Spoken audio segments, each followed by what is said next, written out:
মুক্তি থেকে মুক্তি চাই, বঙ্গবন্ধু বাংলাদেশে।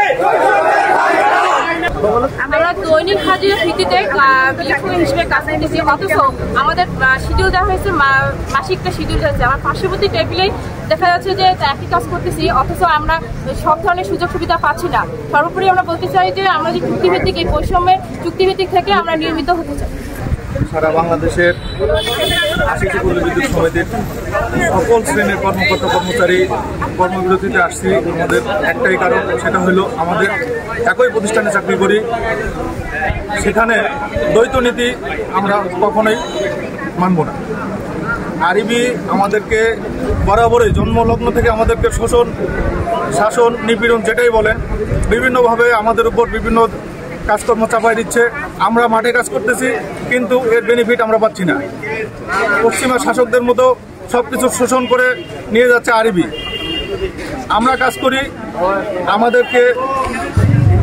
আমরা নিয়মিত একই প্রতিষ্ঠানে আমরা নিয়মিত চুক্তিভিত্তিক দৈনিক বেসিকে কাজ করতেছি। আমরা এটা চাই না, এই বৈষম্য থেকে আমরা মুক্তি চাই। আমাদের দাবি একটাই, আমাদের নিয়মিত চাকরি চাই এবং আরবি যেসব সুযোগ সুবিধা ভোগ করে আমরা একই সুযোগ সুবিধা আমরা ভোগ করতে চাই।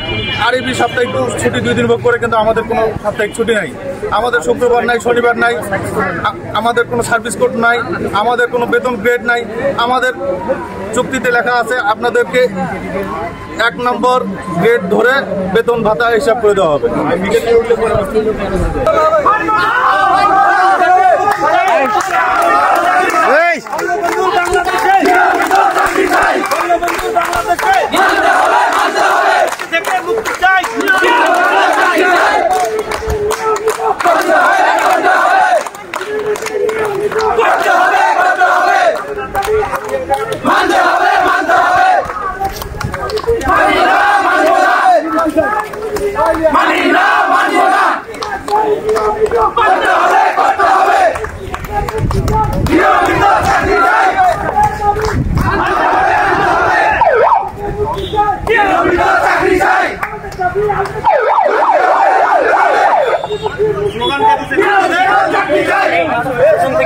দাবি দাওয়াগুলো আদায় না হয়, আমাদের দাবি দাওয়াগুলো কি?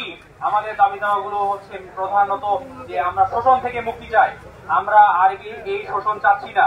আমরা চাচ্ছি যে মাননীয় প্রধানমন্ত্রী যে শতভাগ বিদ্যুতায়ন কার্যক্রম, এই কার্যক্রম আমরা সুষ্ঠুভাবে সম্পন্ন করেছি আমাদের টিডিএস এর মানুষজন। কিন্তু যে মেইন সুবিধা যেটা, সেটা কি নিতেছে? আরবি নিতেছে। কিন্তু যখন সুযোগ সুবিধা দেওয়ার প্রসঙ্গ চলে আসছে, তখন সবার আগে চলে আসছে আরবি। যে সরকার ঘোষিত যে আমাদের যে এপিএ বোনাস যে ছিল আর কি, সেই এপিএ বোনাসের পুরোটাই 1.5 নিয়ে গেছে আরবি, কিন্তু আমাদেরকে কত দিয়েছে? 2.75। এই শোষণ থেকে আমরা মুক্তি চাই।